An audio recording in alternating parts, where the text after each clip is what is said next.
Looks like we've got still people coming into the meeting room, so we're going to give them just a couple more minutes here.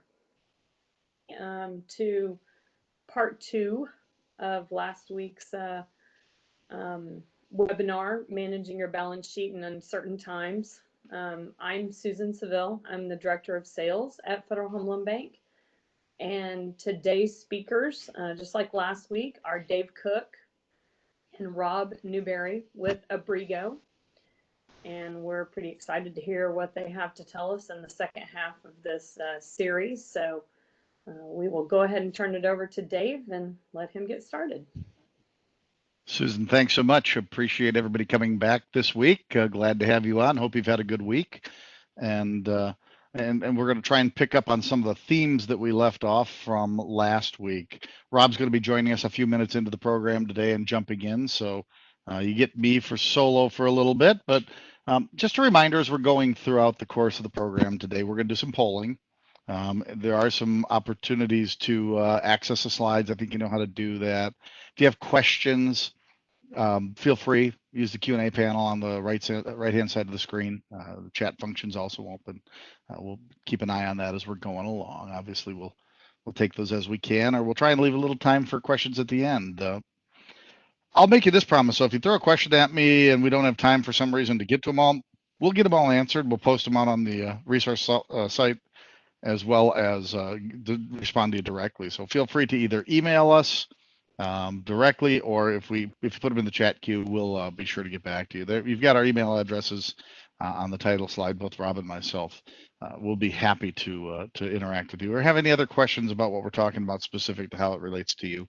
Please be sure to reach out. That's why we do these things. We're really very much concerned about, as we talked about last week, setting up the idea of sustainability. Right? We want to see the market that we serve continue to be sustainable, and there's lots of challenges out there that continue to mount. Even in the last week, more news has come out about challengers in the industry that are going to help to set new stages for us that we have to try and figure out how to compete on. So pretty important time for us strategically to figure out how we navigate our way through some interesting balance sheet opportunities, some interesting interest rate times. So I think where I want to start off with today, a pretty common question that I've been getting, or we've been getting from clients all the time is, Dave, we've got all this deposit money that flew in the doors. I mean, the PPP money came in, the stimulus money came in, people aren't spending as much.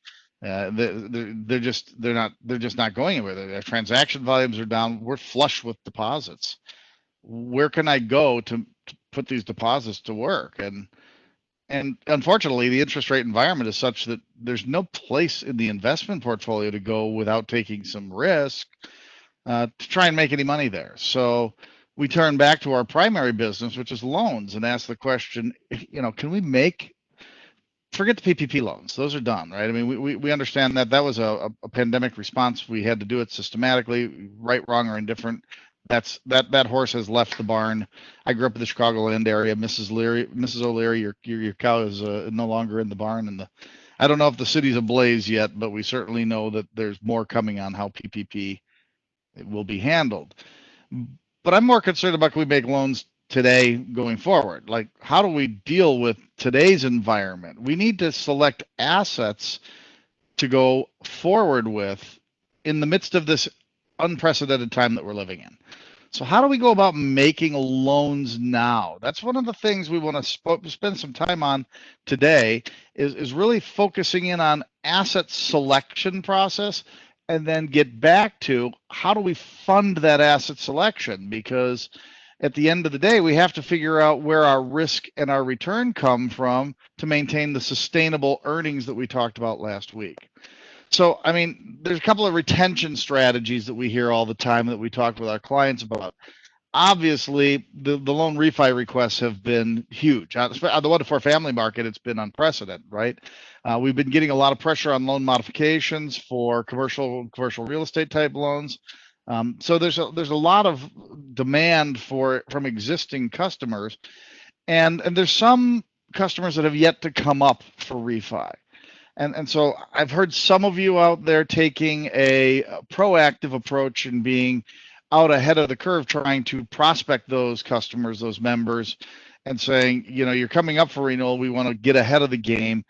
And really what we need to be thinking about is how do we make that prioritization happen? I don't think it's just maturity based. I think you got to be careful if you just look at who's coming up in the next maturity cycle. I think you got to start thinking about the key clients that you have and ask the question, what relationships do you have with them? Or is this an opportunity for you to grow relationships? So what is that criteria that a key client that you want to go after? What do they look like right now? And what are the credit criteria that we're going to be using to go after and extend and or maintain that relationship with those existing folks that we have? So clearly work from within, defend our base. Don't let that money get taken away from us. Lots of folks out there trying to take that money away from us. And I think we've got to be really proactive in our communication with that group of folks to say, we want to keep you, we value you, this is what we can do for you. Now, that said, that's like 80% of the work. We got to go out and target prospects and find new customers. It's really a difficult challenge today to say, well, how do I bring in somebody new and meet that challenge of the market today? Because we're going to see the pricing's very, very odd in this market right now. So if you think about where a lot of folks might be headed, I mean, we saw the 30-year mortgage loan on 1 to 4 families. I was talking to somebody yesterday. They said it was 285. That's just, it's unfathomable to me. I mean, 285 for a fixed rate 30-year mortgage. That's a lot. Can we do any of that? Should we do any of that? And maybe it's not in the 1 to 4 family. Maybe it's in the commercial realm. Maybe we've been doing 3 and 5 year type lending or variable rate lending, and we've got customers that we want to keep that are being extended fixed rate opportunities from other institutions. Do we hold on to those folks? Can we hold on to those folks? Challenge of that market is very, very difficult and a lot of times it's the feeling of that market more so than the calculus or the math of that market. But the math doesn't win over historical feelings. So we have to talk about that a little bit today. There's the secondary market income and the PPP income that we generated today. You know, that secondary mortgage market income has been flowing into our income statement as we talked about last week. We have to figure out, can I give up a little bit of that in the next 3, 4, 5 months in my pipeline if I'm in the secondary market sales position? And could I extend some of those loans to a portfolio position so that I have some fixed rate income coming into the balance sheet? I realize it's low rates, but keep in mind, we're working on spreads here, folks. We're not working on rates. And nobody's out there getting 5s on any rates right now. And if they are, I would guess that they're a little bit more risky type of a loan. So it's not about what the rate starts with. It's about how well we can spread that rate to the funding costs. And when we think about that, it's really not the duration extension on the loans that we care about, but it's the fact that we don't know how well we're going to be able to manage if and when we see rates going back up. How do we manage that cost of funds? And the last piece is obviously the uncertainty of the market around COVID. How do you underwrite in this market? What have we done to change our underwriting standards? Historically, after every crisis, we tighten up a little bit, right? We're a little bit more careful about what we do. How do you know what that's going to look like today? How do you know whose job may or may not be here in 6 months? Very difficult time for us to make those kind of credit risk decisions. So we have to have a really strong set of ethics and understand how we're going to use our capital to still try and make money, but at the same time, not go out and take the risks that we see that are a little bit too broad for our liking. So pretty important. So let me ask you this question. What are your asset deployment choices today? If I'm sitting on a bunch of cash, I could either hold on to the loans that I currently have or that I currently make, right? I could just decide to do more of those. My question is, if you think you could just do more loans that you currently have, why aren't you getting more now? Like, what would it take for you to get 10% more loan growth right now? Forget whether you wanted it or not. What would it take? Would it take different underwriting? Would it take different pricing? Would it take different structure? Would it take more marketing? Would it take another body? Those are all things that you have to think about within the portfolio that you have. Now, I have some credit unions that got into the PPP industry when these loans came out as a way to start jumping into some small business lending opportunities. Right, wrong, or indifferent. You can all have your own arguments about whether you like that or not. But they looked at this as an area that they wanted to acquire new assets, and they said, this is a way for us to jump into that market quickly, as opposed to having to build it over time. Are there any markets like that that you'd like to acquire? Are there, whether it's a physical market or whether it's a product area market? What are those markets? Is anyone out there today getting that market, and what would it take again to get into there? Then there's the market that says there's a bunch of demand out there that's not being met. I mean, we don't offer necessarily a product that somebody might like. It's not what you've done or not what you think you want to do, but it might be a profitable product. This is more of a niche area for asset selection, but it's worth thinking about because it might be very profitable for us to have a small slice of a little bit of this kind of lending going on. Investments, we could put it in the investment market. I was talking to one of my friends in the muni bond market yesterday, and he was just, he's trying to sell the investment market in the tax equivalent yields on munis today, and that's all well and good, but it's expensive and it's not great rates. If you're worried about a loan rate sub 3 or sub 3.5, you got to be thinking the same thing on the investment market when you're talking about sub 2% returns on investments. So we got to think about those different places and ask the question, where do I grow and how do I grow profitably? Where's it? And every one of you probably has a different answer to this. So there's no prescription that I can give you today, but it's one of the things I want you to be thinking about. Walk through that and ask, how much growth is there in each one of these bullet points? Investments becomes the catch-all that I have to do something with in order for us to be able to fill up that asset bucket and use the money that we have appropriately. Now, pretty typical response when interest rates are this low. We've seen it, gosh, in the early 2000s. We saw it in 2010 through 15. We saw it even before that. Look, when interest rates are low, we just say no. The interest rate risk is not worth taking at the bottom of the rate cycle. Interest rates can only go up from here. We don't want that interest rate risk on our balance. Very natural bank response, right? Not sure it's the right one completely. Depends on what your situation is. No interest rate risk at all might be too far to one side.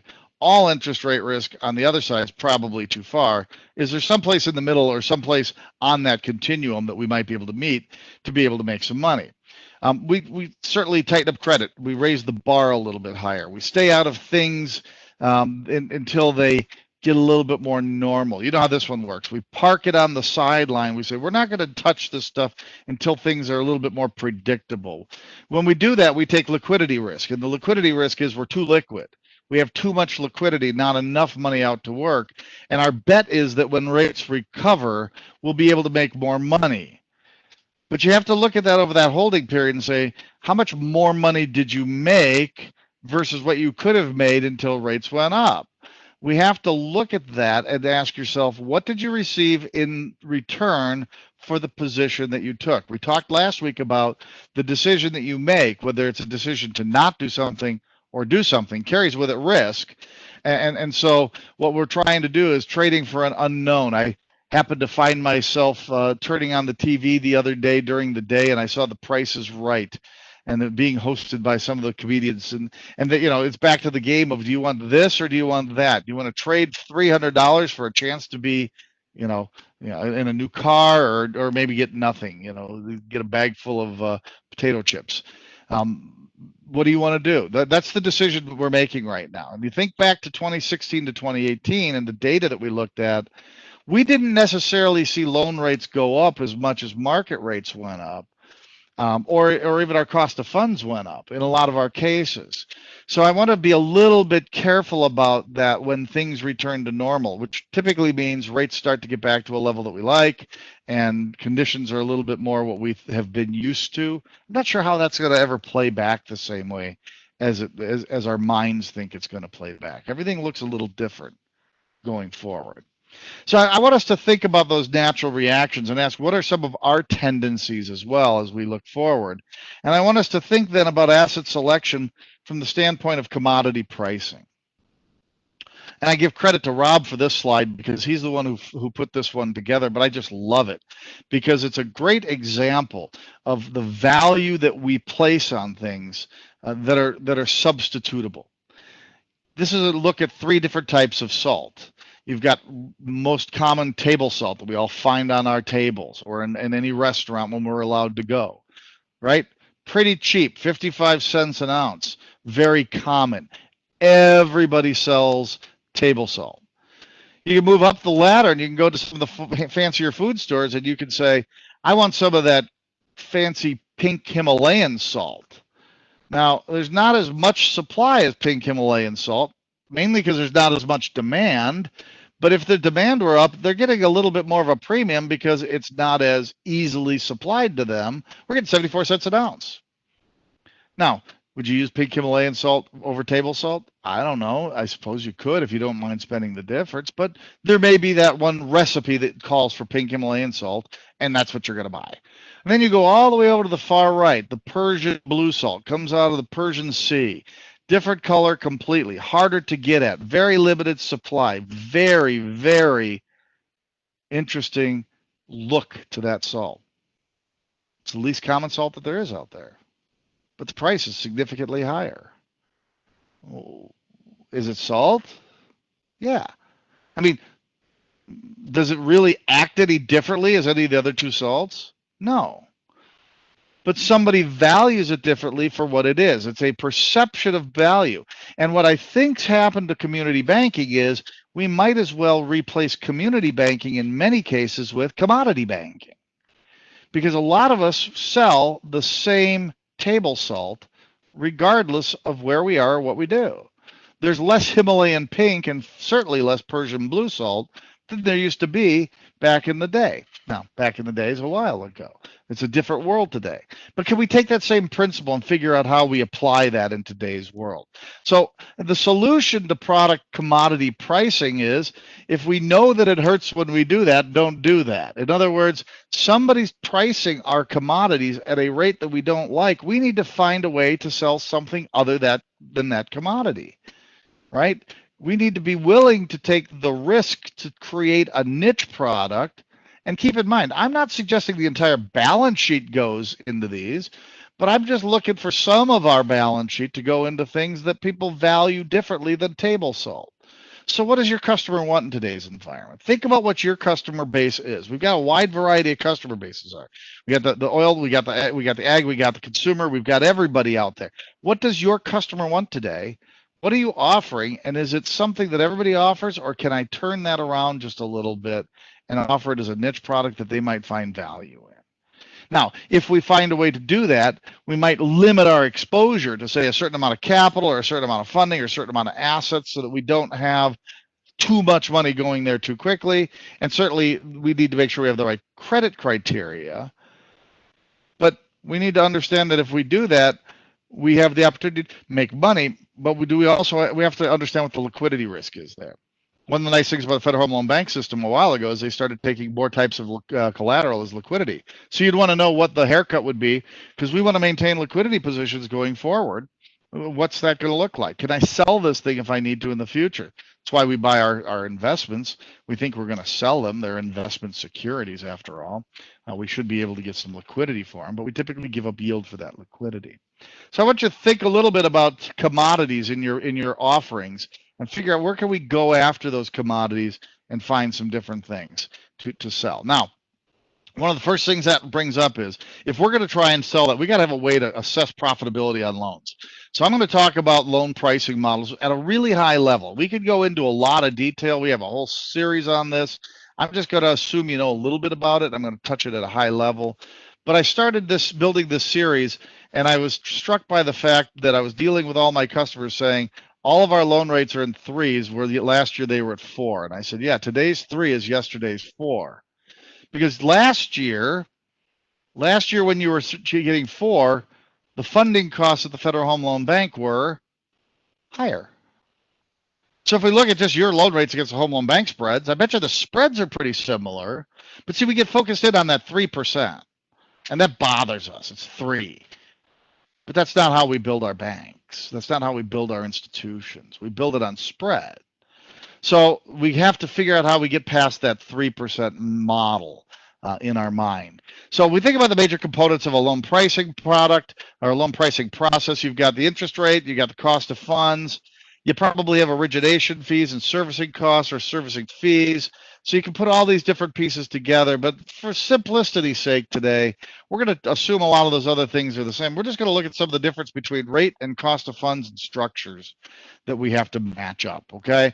And we can measure lots of different profitability. Most of you measure return on equity. Maybe you return on asset number is what you look at.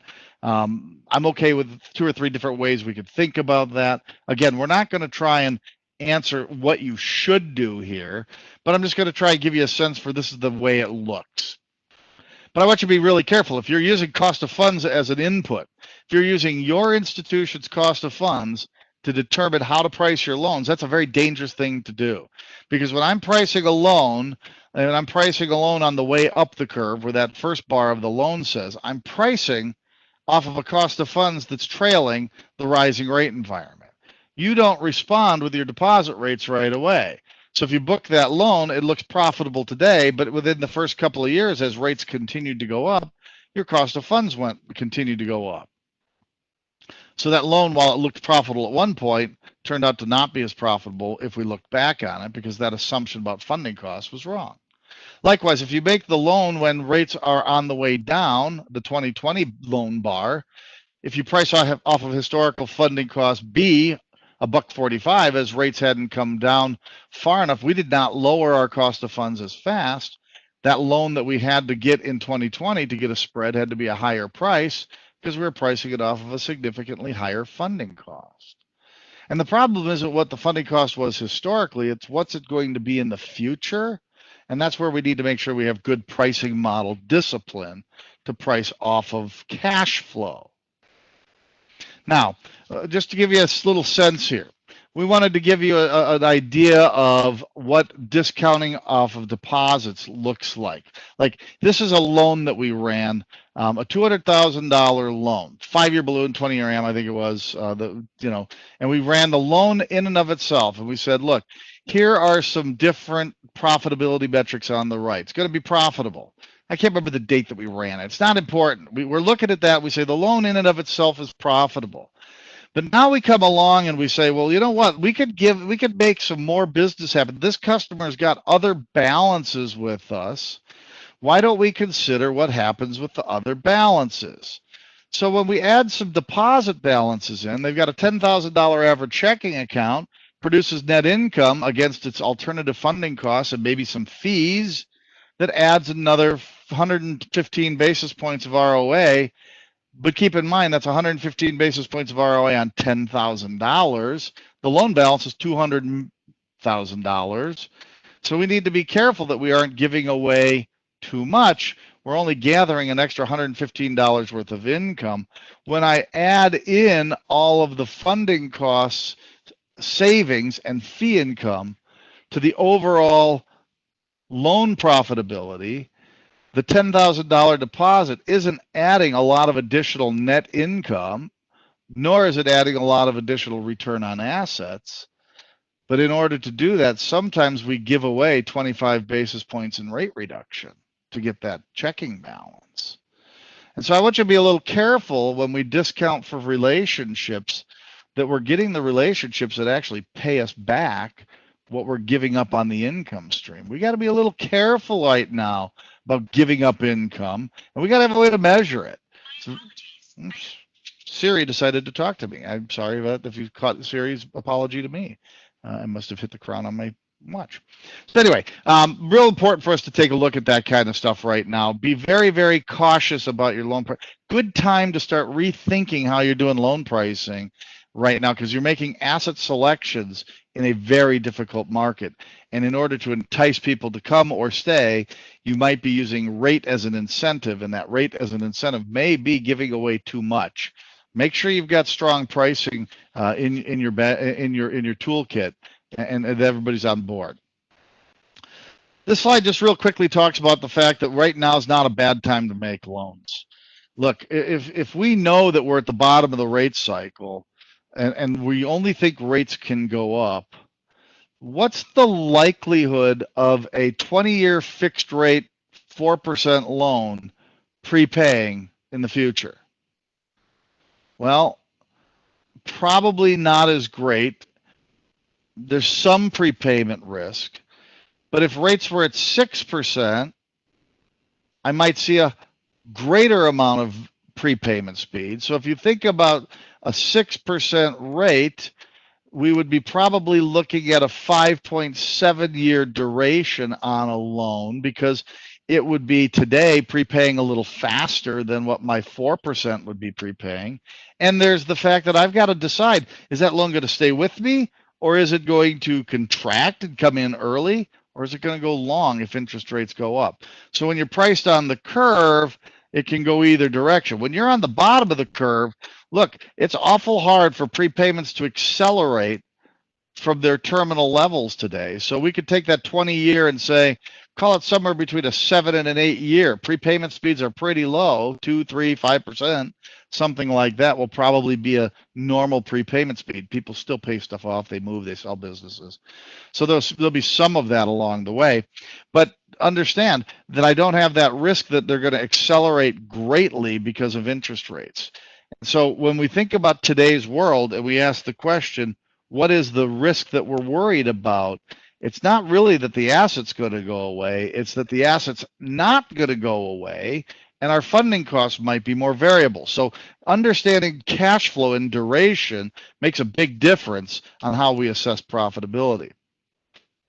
So I'm going to give you just a couple of examples of that. And this is a comparison from December of 19 to July of 2020. Pre-COVID, middle COVID. We hope middle, right? In December of 19, we assessed what the $200,000 4% loan was that we just had on the books. And we said, let's assume that we're going to get a 1% origination fee. Let's assume that there's some servicing costs. The credit loss rate is decent. The prepayment speeds are at 10%, 36% tax rate. Down at the bottom, you can see pretty profitable loan, right? Pretty profitable loan because we were getting 4%. We had not a lot of cost associated with it. Good credit, everything was fine. You look at the July 2020, and that same 4% loan became more profitable. Everything else is the same. I added on the ROE almost a 1.5 of ROE. ROE went down just a hair. I think that's because of some funding cost weirdness in there, but the duration's about the same. So I added additional return on the 2020 balloon at 4%. Doesn't surprise me. Interest rates came down in that first 6-7 months of this year. Shouldn't be surprised if profitability went up. But what's the problem? Problem is that the 4% rate isn't saleable in the marketplace oftentimes. And you can substitute your own rates in here. 4 is not the right number. Swap out your own rates and think about the same analysis. Don't get caught on the number. What we did was we said, well, what would we have to be able to sell this loan for today in order to get the kind of volume that we were getting back in December of 19? Remember, back in December, things were still pretty quick moving. We were pretty hot and heavy. And you can see, if I drop the rate down to 3.25%, my ROE goes down. It clearly goes down. It's down from 977 where we used to be down to 626. We're still making some positive ROA, but at 325, I'm not as profitable as I was back in December, but I'm still profitable, and I could compare that rate to any of the other opportunity costs that I might have for that money and ask, can I do that? But that's the kind of pricing that's going on right now. We need to have a good understanding of it. I don't care where rates were at the beginning of the year. Our funding costs were different at the beginning of the year, and we need to be able to look at that differently. So just by way of comparison, we said, what would a 20-year fixed rate commercial real estate loan look like at that same time frame? We had clients that were doing them at about 4.5% back at the end of the year. If you look at the pricing on a 4.5% 20-year fixed rate, my duration is 643 back in 2019. Now 643, if I go back and I compare that to a 520 balloon, that's about double the duration. So I'm about 3 years longer commitment of funding in the 20-year than I had in the balloon. But my profitability is still as good. I'm still making almost 11%. Now, in July of 2020, we realized, well, we might have to take that rate down 50 basis points or so. We brought it down under 4. And we said, gosh, at 20 years at 395, I'm still profitable, 453. But my lenders are telling me 395 is not going to fly. They want 375. I could look at 375 and say, well, 375 produces a 270 ROE or a 27 basis point ROA. I'd rather have 626 or 63 in a 5-year balloon. Don't think I'm only thinking about long-term fixed rates here, but when I compare the 20 to the 520 balloon, oops, it just went away. Sorry about that. Let me get that back. Hit the wrong key. One moment, please. While we get back to our regularly scheduled program. I'm not at the end. So I hit the end key, and it decided to end things for me. And why is it doing that? Oh, sorry, minor technical glitch on the operator here, and it can happen. Get through all my little transitions here. So my point here in a good pricing model, as I'm making asset selections today, I need to be able to look at those asset selection pieces, and I need to be able to compare how I thought about the world in the past and how they look today so that I can come back to a metric that makes sense to me, because rate alone isn't good enough. Rate is a blinder to us to making good decisions. So we want to be sure that we're looking at comparable metrics along the way. Now, that said, I need some way to make this determination make sense to me. So we've got a little tree that we use. You could take your look through this, but I basically start off saying, am I making more than the risk-adjusted investment return would look like? Yeah, okay. Do I need is capital tight for me? If capital's tight, then I'm going to focus in on return on equity as my measure. If capital's not a constraint, then I'm going to focus in on return on assets because I'd rather make more money. I've got enough capital. As long as I'm adding incremental capital, I'll be better off than if I didn't make the loan. And then you can follow your way down there. Do you make it and sell it? Don't you make it at all? How do you deal with all of that? And there's, like I say, we've got a whole program on how to think about this, but I wanted to touch on it a little bit today because I think it's awfully important. So let me bring up polling slide number 1 and ask the question regarding asset selection to you all. And I think, Susan, you're going to drive the polls again for me, so thank you. The question here is, what's the most important thing your shop needs to do to maintain loan relationships to support future margin in today's rate environment? You can even take rate environment and say today's market environment. I don't need it to necessarily be just rates. So the poll is open. We're not going to, we've got it set for 5 minutes, but I think we're going to probably cut you off sooner than that. So we'll give you about a minute to answer, if that's okay, Susan, because if you have to take 5 minutes to think about this, call me.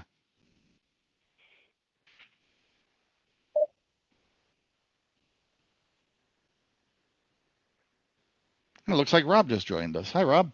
Hey, Dave Cook. How are you doing? I'm well. We're just getting through the asset selection piece, so I covered all your material for you. Awesome. I'll add some color to your pieces at the end here. I'm excited for that. Thank you. We're in polling slide number 1, asking what's the most important thing. So Yep, I see that.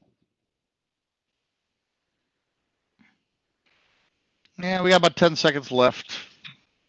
Keep in mind, if you want CPE credits, you need to either type in the answer into the Q&A chat, or you got to answer this. Otherwise, we can't give you credit. So, all right, Susie, can we shut her down early? I shut it down. All righty, what do we got for answers there? Give you about 10 seconds to process here. Yep, no worries.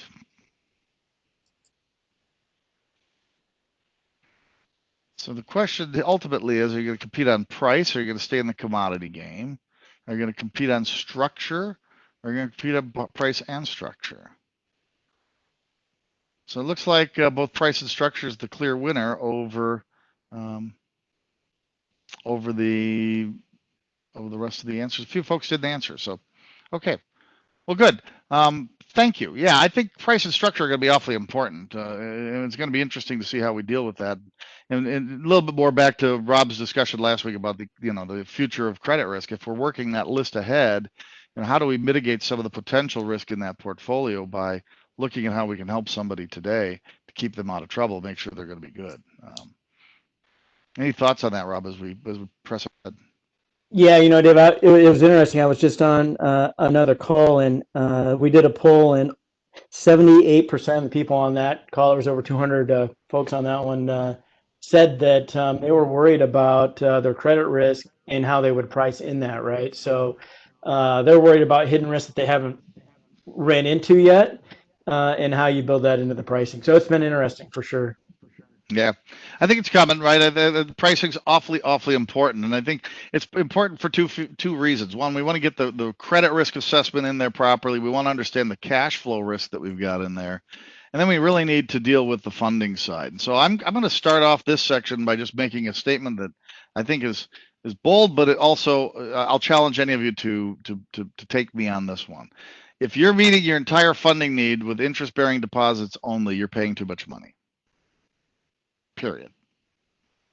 We can always get a little bit lower cost of funding, always, by letting a little bit of the retail money go out and replacing it with some blend of wholesale.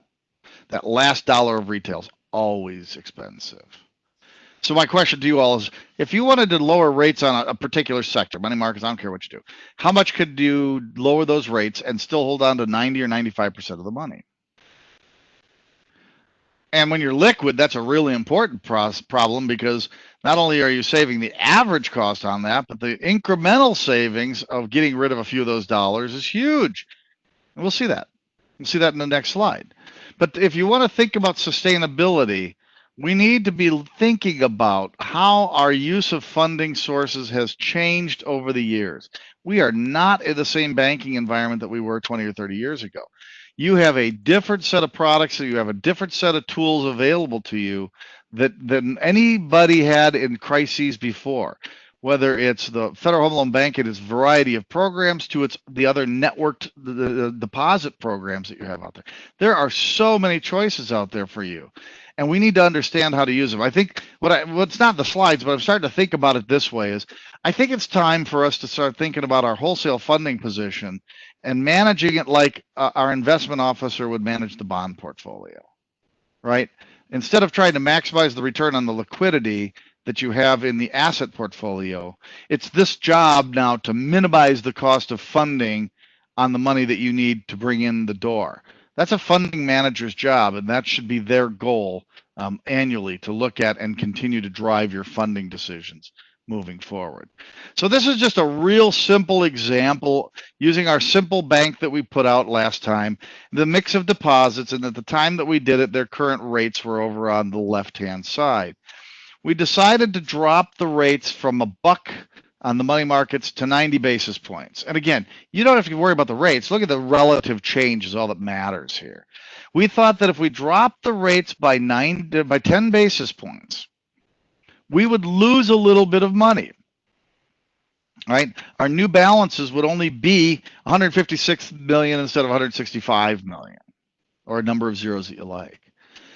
In dropping that little bit of balance out, 8,000 and change, I'm saving $240,000. So if I think about what I'm paying to buy that $8 million in balances, I'm really paying $240,000 to buy $8 million. That's a cost of 2.9%.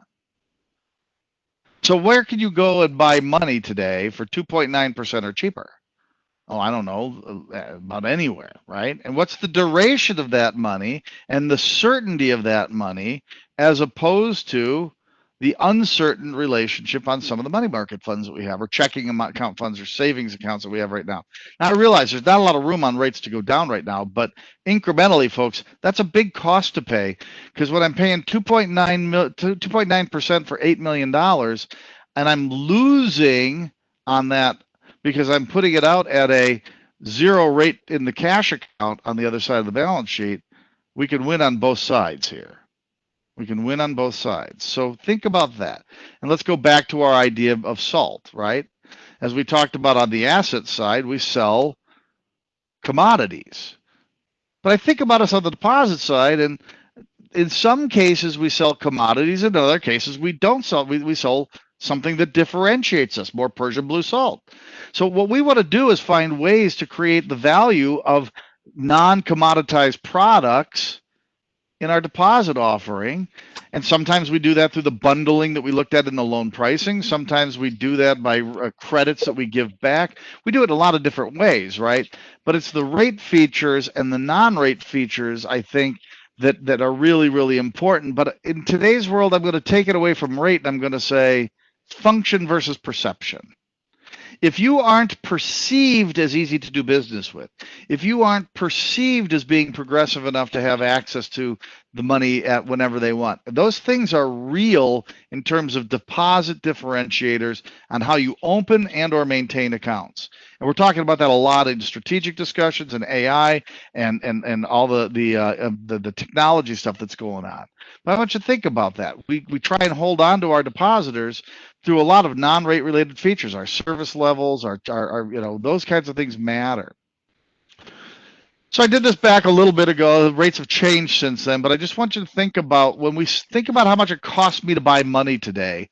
Typically, we always look at today's rate right in front of us today, right? And the problem is that we're buying money not for today, but over a horizon. Just like when we make a loan or an asset decision, we have to look at it over the horizon that we want to keep this money on the books. So I went out and I grabbed the bank yields, high yield CD rates from Ally Bank at the time. They've come down a little since then, but you can see that they were offering 35 basis points for a 3-month, 50 basis points for a 6-month, and then 1% for anything 1, 2, 3, 4, 5 years, 110 for 5 years. And you look at that and you say, well, look, on the short end of the curve, they're priced pretty close to the Federal Home Loan Bank advance rates, but on the long end of the curve, they're willing to pay up 30 to 50 basis points. Why would I ever spend more money to buy deposits versus borrowings? Well, in some cases, there's reasons like liquidity needs and other regulatory pressures. Other times it's about, well, how long do I expect that money to stay with me, right? So what we need to do is have a comparison here of a couple of different things. We need to look at the time horizon that we're going to look at. I'm going to suggest maybe 2 or 3 year horizon because that's tending to be what we do on the asset side as well. Does it make sense to reach out the curve for funding in the retail market when I can buy it cheaper? Well, it depends on where you think rates are going to go and what you think those spreads are going to do, because it's a 75 basis point spread between 5 years and 3 months right now. So how far would 3 or 6 months rates have to go up over the next 2 to 3 years on your CD portfolio before you wished you would have had 110? This is the same thing that happens to us on the other side of the balance sheet. I'm just trying to get background on funding for you. It may be that it makes sense to go a little bit longer. So I ran just a quick set of numbers using the starting rates of 50 basis points, 75 basis points. This was right before they changed them. 150, 155, 160. And I said, those were the Ally Bank rates at the beginning. And as I ran those rates out over 2 years, and I assumed rates would rise over that 2 years incrementally, equally across all the curves, I said, what would the cost do for my 3-month, my 6-month, my 1 year, my 2 year? And you can see at the end of 1 year, the 1 year rate's going to jump up by the 200 basis point change in rates, 100 basis points over year 1, 200 basis points over year 2, so on and so forth. And you can see out to the right, the average cost of the funding, rolling a 3-month account ends up to be about $1.75. Rolling a 6-month account, because of the spread differential, was about $1.92. If you look at the 2 year average, a little lower, right? Because we didn't have to take that 3rd year into consideration. The most expensive option was the 1 year option, because I'm paying a premium to get it in right now, and I'm going to continue to reprice that just 1 or 2 times, but I'm going to reprice it fully by the change in rates. So what's the all-in cost? If I ran that versus, let's say I ran a 110 premium money market account to try and raise money or move money into. And I realize we don't want a whole lot of funding right now, but this gets to the cost of funds concerns. If rates went up, but I said, well, I'm paying 110. I'm already above the market. Nobody's paying 110 right now. It'd take me a while before I would raise rates if rates went up. And when I raised them, I wouldn't move them by the full change in rate. So I said, let's move them by 75% of the change. That's a pretty aggressive money market account by all standards. When you look at the cost of that money over 2 or 3 years and you compare it to the CDs, you end up with about the same overall cost. What's the big difference with the money market rates, though? You have control over all the balances and all the rates in those, right? Much more control over how that pricing moves. Now, the 3-year advance rate at the time was about 74 basis points. I think it's less than that now. You have to ask the question, does it make sense for us to run any of those programs versus buying 3-year protection at a much cheaper, almost 100 basis points cheaper term? But I think we need to think about how we look at funding our institution and start funding over horizons instead of funding over a short horizon, which is how do I compare it to today's rate or even this year's budget? Too short. We need to extend out a little bit. So let's open up polling slide number 2 and ask the question from a deposit perspective. What products are you offering that will help you grow balances with current and future depositors? How are you trolling the market to go out and get some new money? And we'll go out with high rate money markets or savings accounts, some kind of a rewards or promotional checking account. Are we using the old certificate of deposit programs? All of the above, or I don't know. I don't know is the easy answer out, but we'll give you another 30, 40 seconds to answer that up, and we'll see how we look.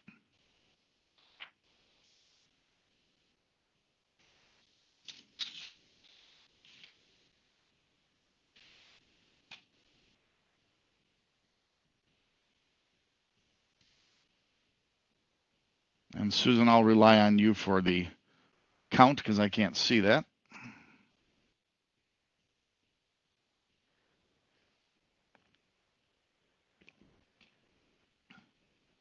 Okay.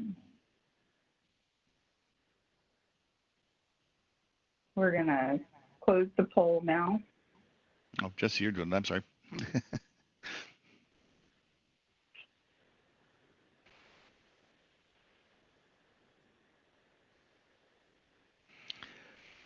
And how are people managing this?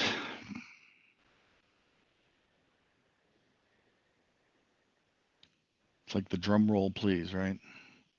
Wait for technology.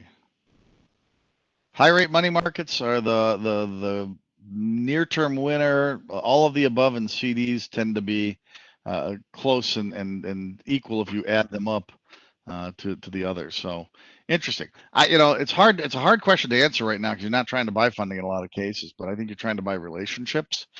So it might be that we want future depositors more so now that don't necessarily have balances.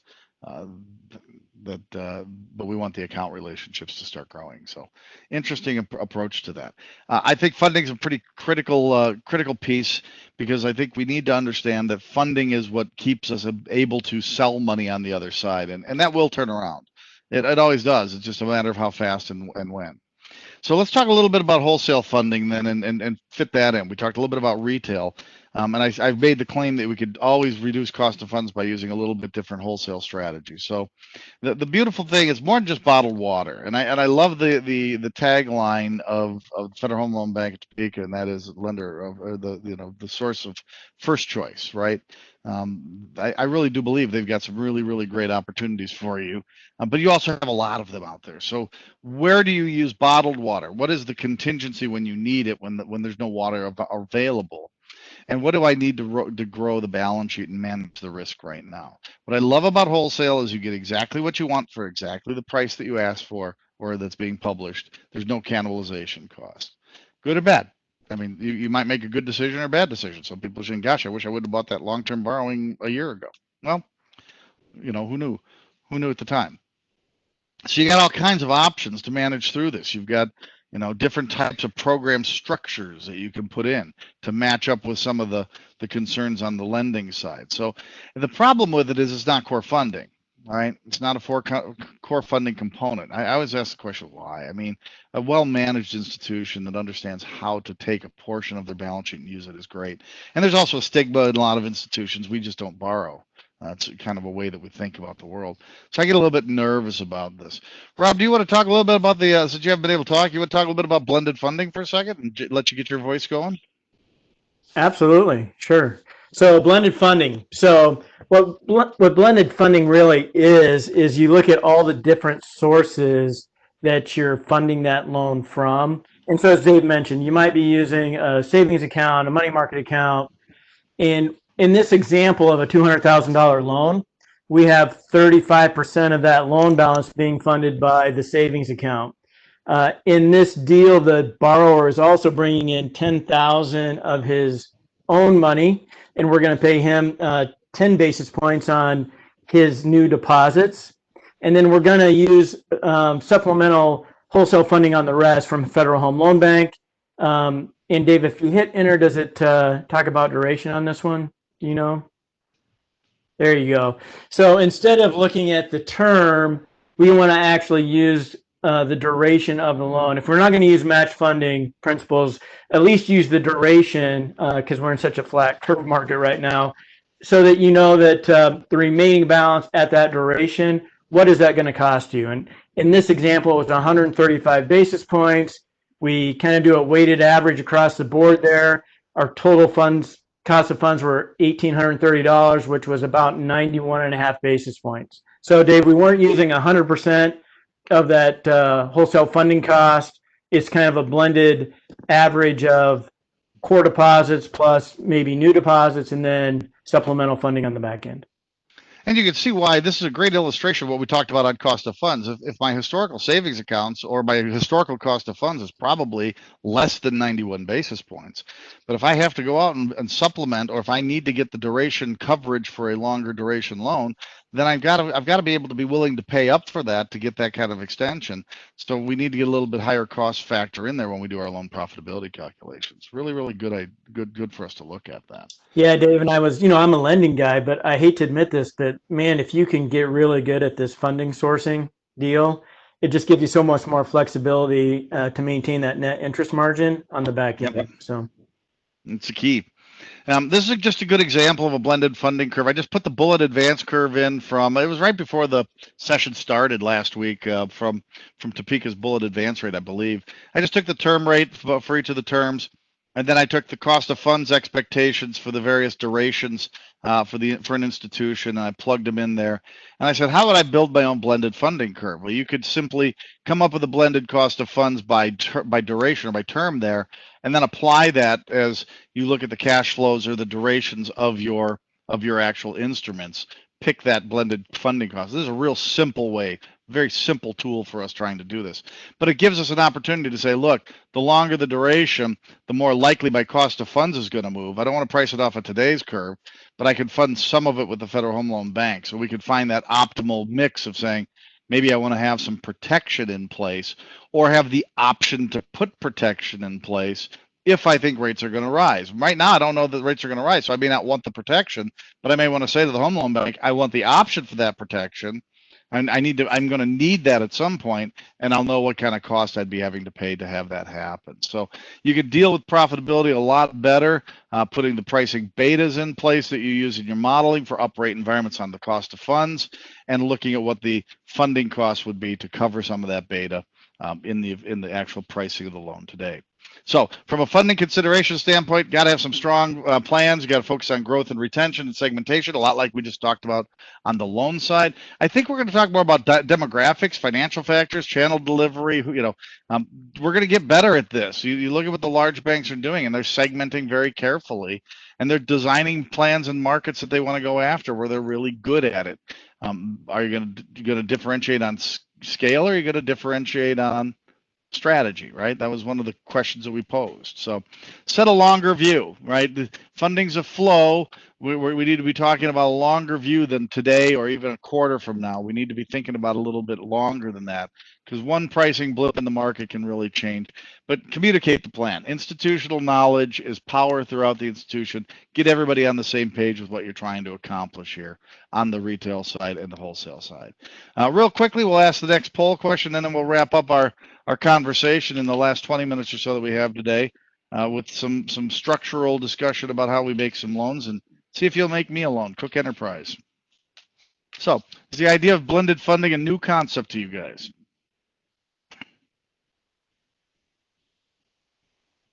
I think Jesse's pulling the poll up. Actually, Dave, I may have lost access. Oh. Polling. I'm going to try to get it up for the next poll. Don't worry about it, Jesse. That's okay. Look, if you want CPE credits and you want to, you need to just jump over to the Q&A or the chat and type in yes or no to the blended funding, and we will track it that way. How about that? So let's not go through a technical.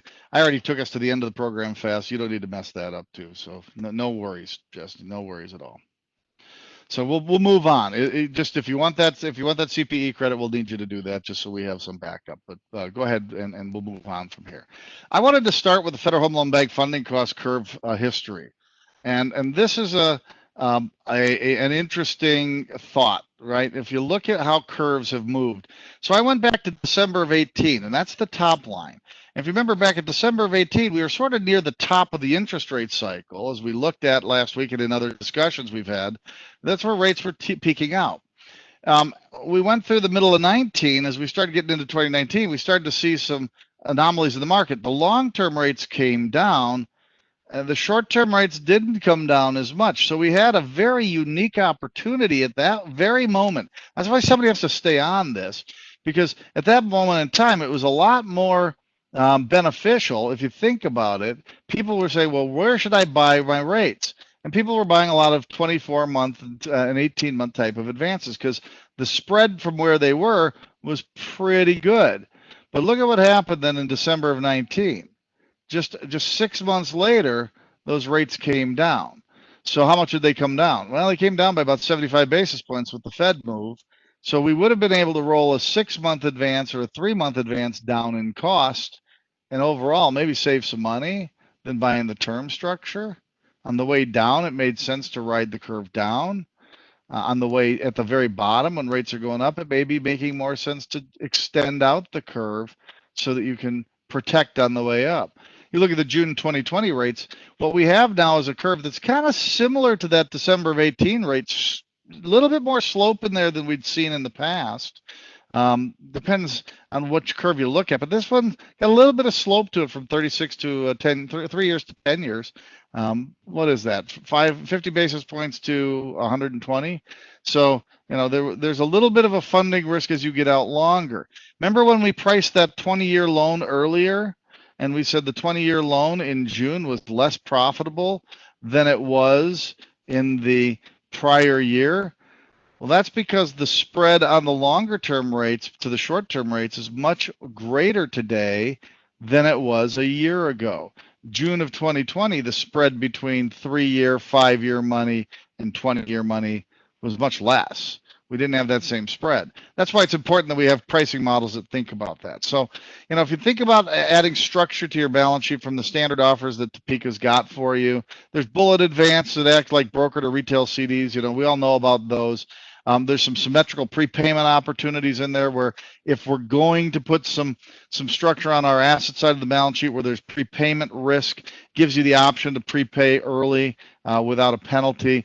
How much of that risk is there? Not as much, I think, as at the bottom of the rate cycle. I like the amortizing advance that acts more like a cash flow. We could match up the amortizing.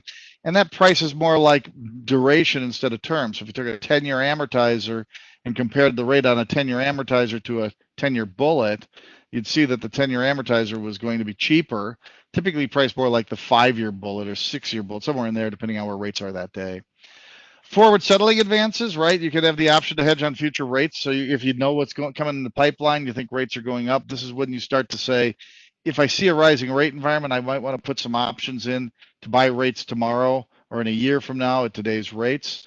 And of course, you've got the callable advances where the option is at the Federal Home Loan Bank's interest to call the funds at specified periods.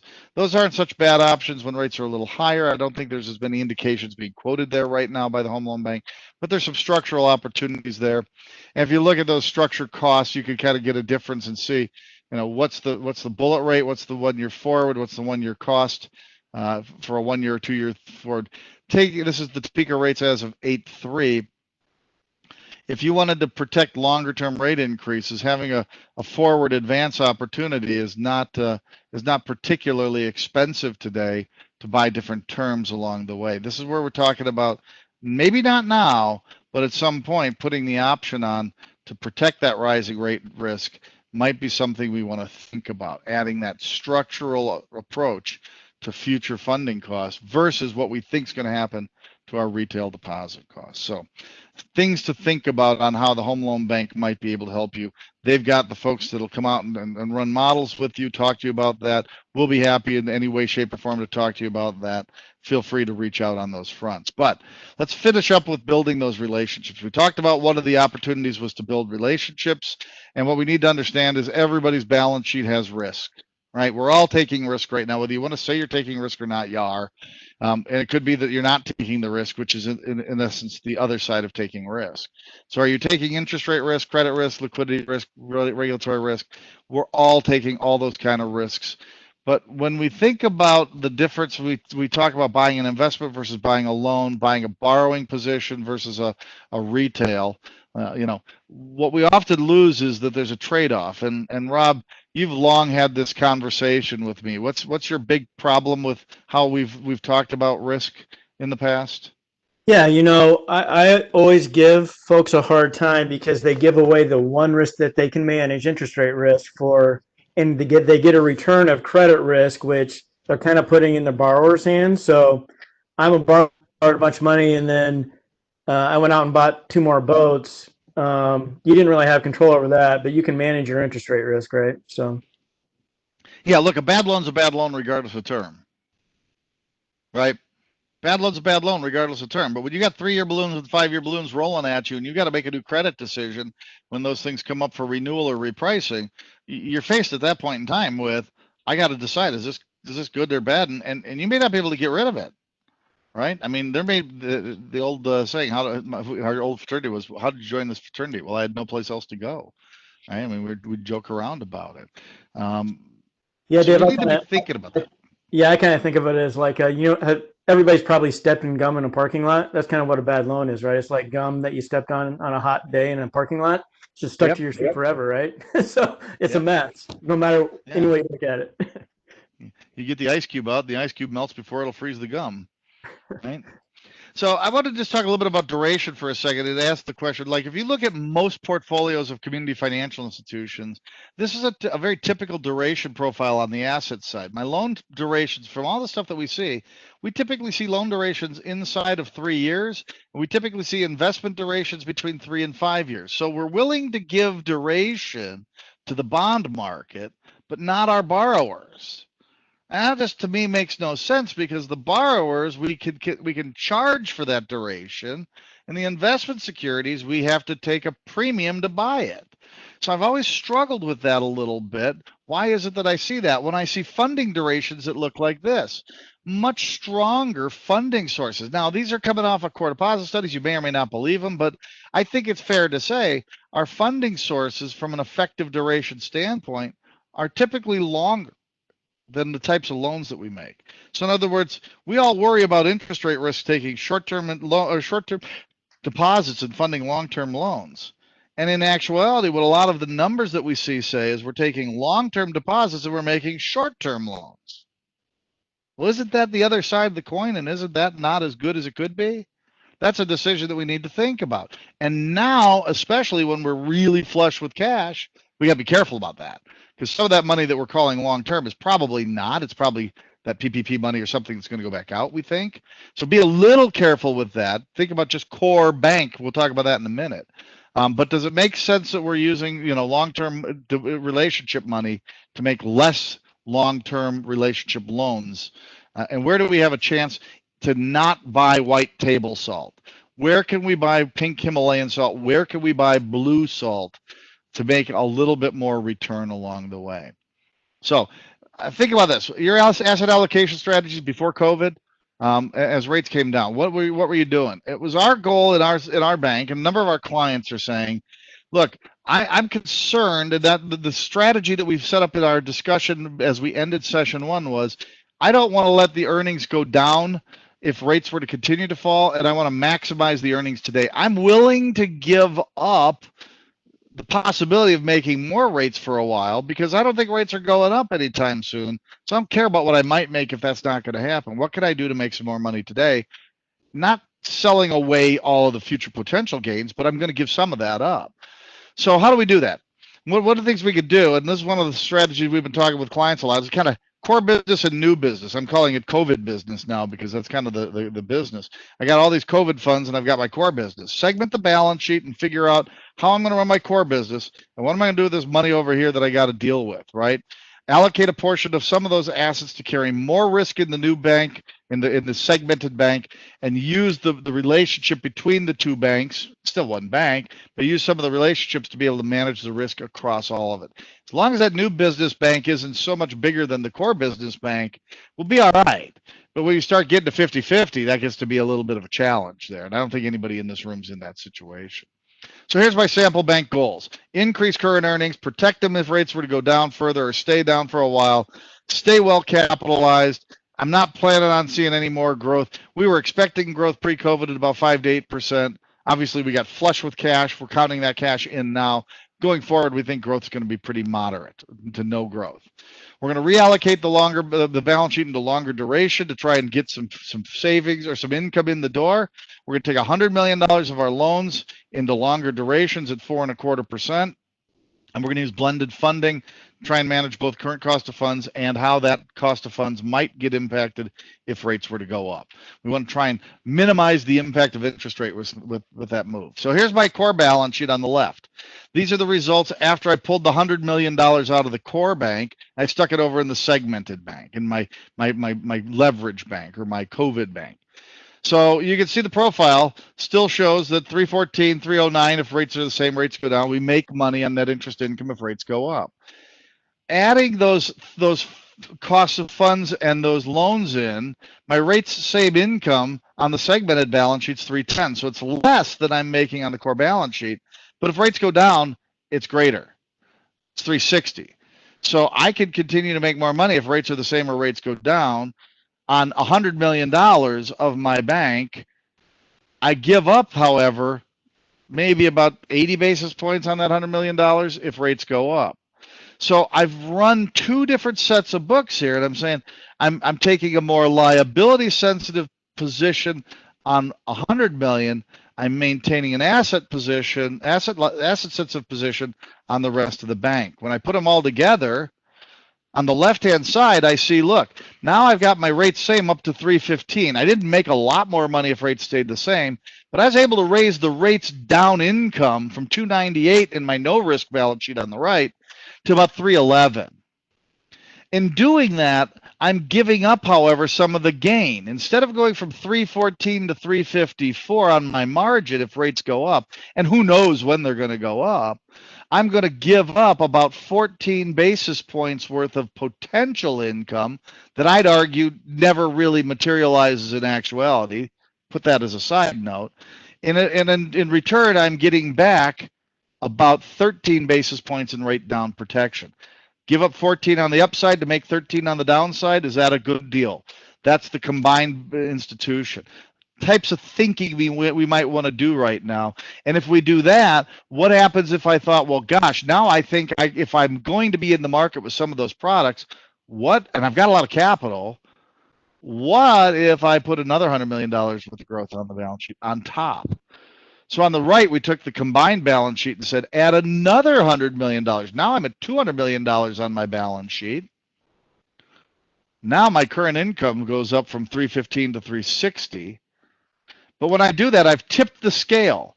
Instead of being asset sensitive in a rates up environment where I used to go 315 to 340, I now go from 360 to 329. And I'm not making a lot more in the rates down scenario with that extra $100 million worth of growth. It's about the same. Asset liability management, using core funding, using blended funding matters. So there's a couple of different comparison graphs. Which profile do you like the best? Which one meets the goals of your institution? I can't answer that for you because your goals are different. I'm just going to present to you that I think you need to be thinking that way, and you need to be assessing that risk return because your margin is under attack, and if we don't do something different, it will continue to take hits. So let's move back to the balance sheet. Let's bring this back to the relationship. Let's say that along the way you entered into an agreement with me, Cook Enterprises, with your PPP loan offering. And so we made the loan, and we're happy. I'm a happy entrepreneur, happy, thanks, I get to keep my people employed. Now you're coming after me with the relationship, and you're asking, okay, Dave, what do you have at Cook Enterprises? How can I help you some more? I said, well, I got this CRE loan for the building that I've got. I've got a mortgage loan personally. I got some deposit balances. Maybe I'd want some treasury management services. So I could give you a list of things that you might want to go after. How do you make all that work? Well, let's say that my new loan that you might be considering is a $3 million CRE loan. And I'm currently at a 5-year balloon, 20-year AM loan. I've got a little bit before it's going to mature, but it's at 4 1/8 right now. I see rates and I'm saying, I'd like to refinance that. I'd like to get some debt certainty for my business. I got the PPP loan to stabilize things. I'd love to lower my overall cost going forward. Can you help me? I'm open to whatever product you can offer me.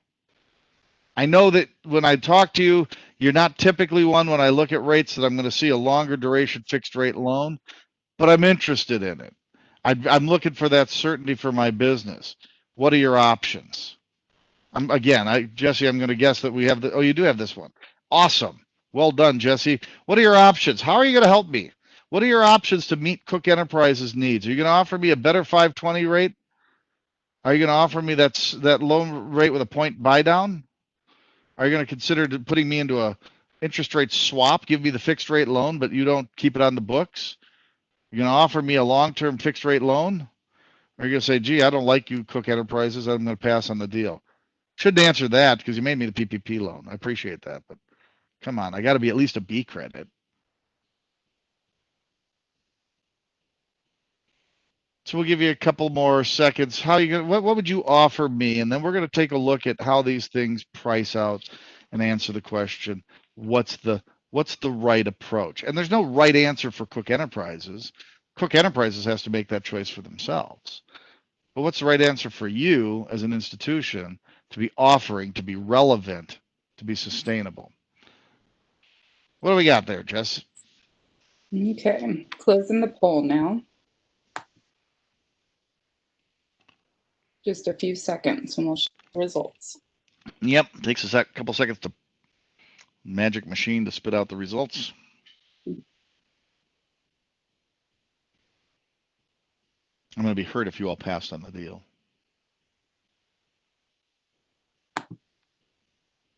Okay. Yeah. Swap, lower rate. Okay, so what I've got here is table salt, right? You're all willing to play in the table salt game. You'll offer a lower rate on the 520 balloon because that's what everybody offers. You're not looking at saying I'm going to create any kind of a niche product. That's okay. Don't get me wrong. I'm not being critical of that. It might turn out to be the best profitable move for your institution. And I didn't give you the opportunity with any pricing to give you that selection. I just wanted to know what would be in your mind. So the swap transaction says we just don't take interest rate risk, period. I'm not going to take it at all. I'll get you what you want, and I'll manage the relationship.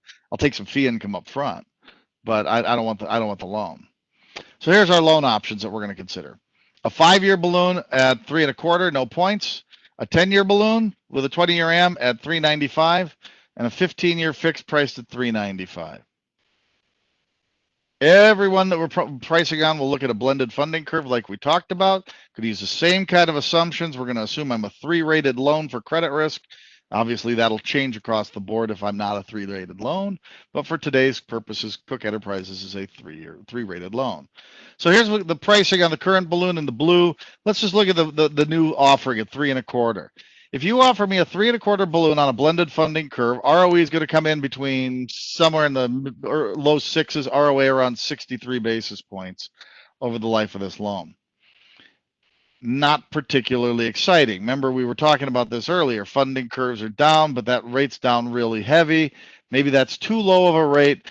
But if you don't go that low, will I take the 5-year balloon? We'd have to negotiate, right? We'd have to talk about what else is in it for Cook Enterprises, what's in it for the institution. Offering the 10-year balloon, what did you do? You offered me some certainty. You offered me 5 more years of certainty, and in exchange, you asked for 70 basis points.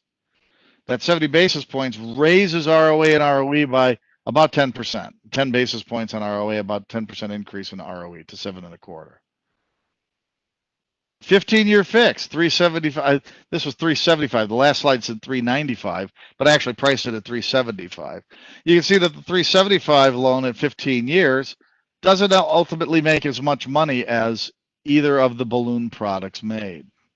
So in this particular case, where I may want a 15-year fix at 375, you may be better off going to a 1020 balloon and offering that product than a fully amortizing 15-year fixed. You've delayed the credit risk decision that Rob talked about for 5 years. In essence, you're making a fixed rate loan, right? Because at the end of 10 years, Cook Enterprises, and who knows what they're going to do with that building. It all depends on what they use it for, how big they grow, what's happening to their business. But that's a couple of examples of how we price it. Now, if I put that together and I say, well, if I add all these pieces together, this is a little bit different way of looking at it. The blended funding curve gives me a bunch of different results. The PPP loan, total return on assets over the lifetime, return on assets of the whole relationship. If I change it to match funding, really the difference here is if I take the difference of blended funding, let's take the 1020 balloon on the right, ROA of $1.56, the blended funding versus maturity funding, $1.66, we can see that there's some differences between how the funding curve manages the overall cost of funds impact in a pricing model. So let's finish up here. A couple of minutes over. I apologize. No risk, no return, folks. We're in a period of time we're going to have to manage risk, and risk may be I'm going to take the risk that my margin is going to decline, or I'm going to take the risk that I'm going to try and manage my margin up. Both sides of that coin are fine, heads or tails. Just be clear on what you're trying to do. We would argue that interest rate risk gives you more tools to manage than you can with liquidity or credit risk, and you don't have it now. So it's a lot easier to put on a little bit of interest rate risk and see some room to grow than trying to take liquidity risk or credit risk where that's going to have a bigger bite into the apple. So give it some thought. Don't dismiss it out of hand. Give some thought to whether or not it makes some sense to at least have the conversation. Consider segmenting the balance sheet into core and leverage.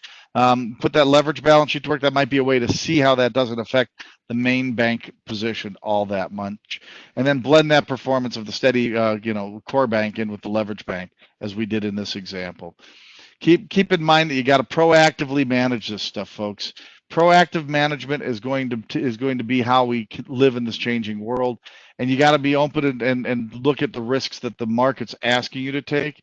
Because if you don't meet the market's risks at some point, whether that be technology, delivery channel, or financial, you're going to have a hard time staying in that sustainable race. Funding's your lifeblood.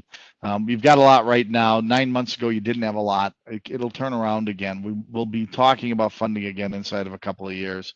Mark my words. So figure out how you're going to put some better analytics around that and manage that process. And think about your asset selection process using that type of approach that we talked about here today. How to do a better job of assessing loan pricing profitability and comparing that to investment pricing that you've got out there. That, again, proactive, use your partnership. The Federal Home Loan Bank is a fantastic partner to you. They are yours. You own them, for crying out loud. Use them. Use them for the tool that they are. And that's more than in case of emergency break glass. There's no better time to think about when to use dry powder like the Home Loan Bank than now, when you may need to be thinking about that soon. They have great products to help you with that. So on that, I'll open up the last polling slide that we won't share the results. I'll thank you all for being here. And am I turning it back over to Susan? Are you wrapping us up? Absolutely. Thanks so much, Dave and Rob. Really appreciate your presentation today. And if there are any questions that anyone has, go ahead and use that chat box to pose your questions, and we'll get them answered for you. Don't be shy. If it's a question in your mind, it's probably a question in someone else's mind too. So feel free to pose it.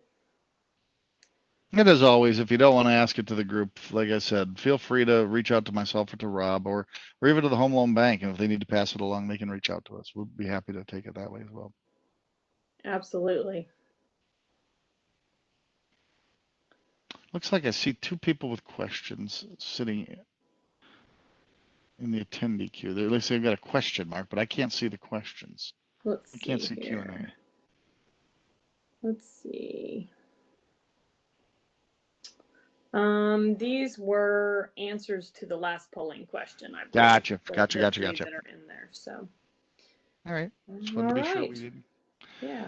Doesn't look like we have any at this point. So once again, reach out to Dave or reach out to us if you have questions. We'll be happy to follow up on them and get you the information.